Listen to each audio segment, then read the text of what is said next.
నాయన ఇదిగో జూన్ నెల 30 తారీఖు ఆఖరి పరిశుద్ధ పునరుద్ధాన ఆదివారం కీర్తన భావములు ప్రభా మీ మందిరము తాలూకా ప్రభా ఈ మందిరంలో ఉన్న విశేషమైన సంగతులు బిడ్డలకు బోధించున్నారు లోబడి ప్రభా నేను వచ్చి జూలై మొదటి వారిని చేయనా నీ బిడ్డల ప్రభావ వారి గుర్తెరిగి ఇది దేవుని గుర్తెరిగి వచ్చి నీ మందిరం కొరకు ప్రభా తండ్రి వారు మంచి పరిచయం చేసే బిడ్డలకు ఓడుకోండి తండ్రి ప్రాముఖ్యమైన సమయంలోకి వచ్చాం దేవుని వాక్య సందేశాన్ని బిడ్డలకు బోధిస్తుండగా నాయన నా ప్రభా ఈ చిత్తమేముందో నీ బిడ్డల పట్ల దాసుని పట్ల మాతో మీరు మాట్లాడండి క్రీస్తు సంఘం క్రీస్తు మర్మాలు మాకు తెలియపరిచి ఆత్మ సంఘముతో చెప్పిన మాట చెవుగల వారి విన్నట్టుగా వినగల చెవులను గ్రహించగల జ్ఞానమును దయచేయండి త్వరలో ఆయన మా ప్రభు రక్షకుడని యేసు క్రీస్తు వారి పరిశుద్ధ పాదం బట్టి కృతజ్ఞతలు చెల్లిస్తూ అయ్యా మాకు బోధించి మాతో మాట్లాడి మమ్మల్ని బలపరిచి రాకడి సిద్ధపడుతుంది జీవము కలిగిస్తున్నామని ప్రార్థిస్తున్నాం తండ్రి పై దేవుడు దేవుడికి వాక్యంలో తెలుపుకోవడం 128 దానికి ఇస్తున్నాం.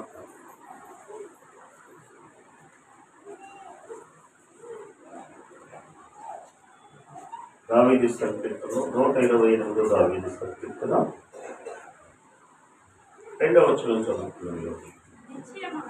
నిశ్చయముగా ఆమేన్. నిశ్చయముగా నీవు నీ చేతుల కష్టార్జితము అనుభవించదు. నిశ్చయముగా నువ్వు చేసే పని, నువ్వు కష్టపడిన కష్టార్జితం నువ్వు అనుభవించాలి, అది నీ చేతిలో రావాలి, అది నువ్వు పొందుకోవాలి.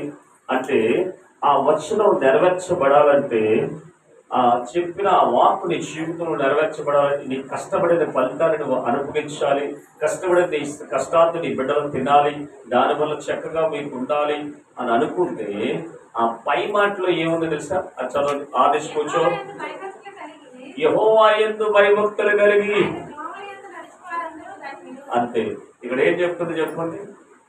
యెహోవా యందు భయము భక్తి కలిగి ఆయన మార్గములు, ఆయన సత్యములు, ఆయన జీవములు నడిచి వారందరూ ధన్యులు.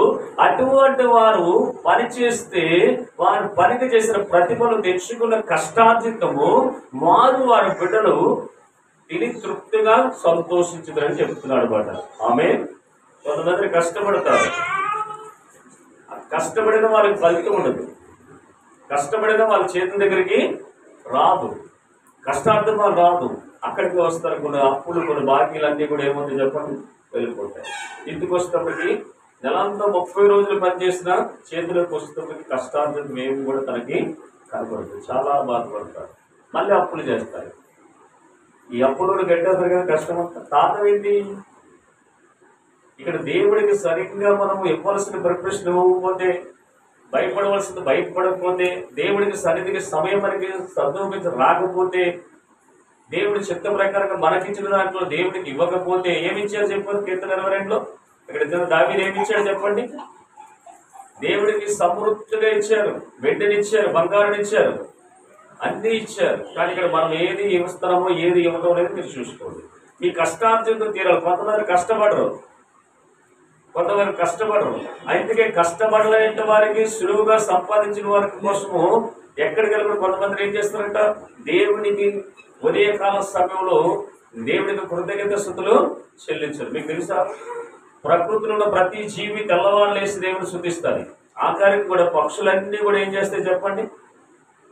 దేవుడు స్తుతించినప్పుడు వాటికి కావలసిన ఆహారం వాళ్ళకి ఇస్తున్నాడు దేవుడు, వాటికి కావలసిన ఆహారం వాళ్ళకి ఇస్తున్నాడు దేవుడు. ప్రతి జీవికి ఇస్తాడు, ప్రతి పక్షికి ఇస్తాడు. అలాగే మనుషులకు కూడా ఏం చేయాలన్నా? ఎప్పుడు అడగాలి? ఎప్పుడు?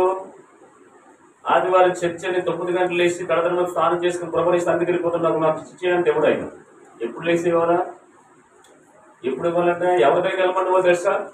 మీకు తెలిసిన ప్రతి స్త్రీ, ప్రతి పురుషుడు కనీసము అట్లీస్ట్ రాత్రి 10 గంటలు పడుకొని తెల్లవారు 5 గంటలు వేసి దేవుడితో సంభాషించే ప్రతి కుటుంబానికి కూడా సమృద్ధిమైన ఆశీర్వాదం ఉంటుంది.